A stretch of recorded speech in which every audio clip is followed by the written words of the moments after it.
A letter a day to number 10, number 914, 14th of November 2014.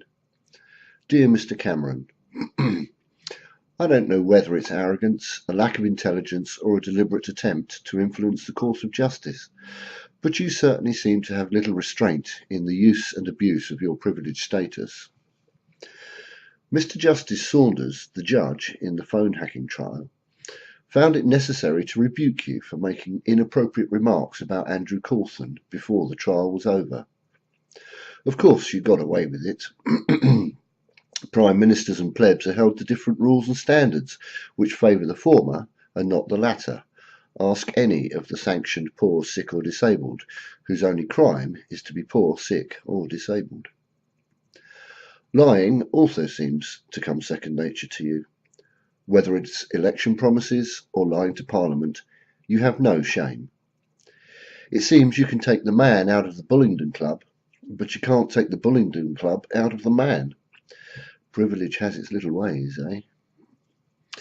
As a survivor of sexual and physical abuse, I'm no stranger to the almost universal silence and disbelief which surround survivors.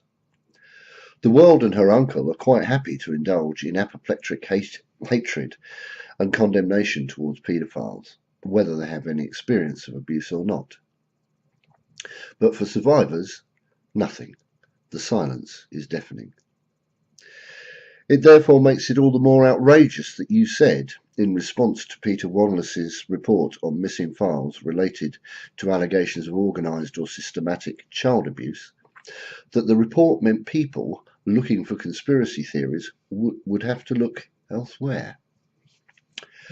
Nothing could have conveyed your contempt more for those who are seeking justice, whether victims, families, lawyers, counsellors, friends, or loved ones, than to dismiss the entire issue as the domain of conspiracy theorists. Not even the pretence of care, concern, or consideration. Just an arrogant toff who doesn't give a shit. Keith.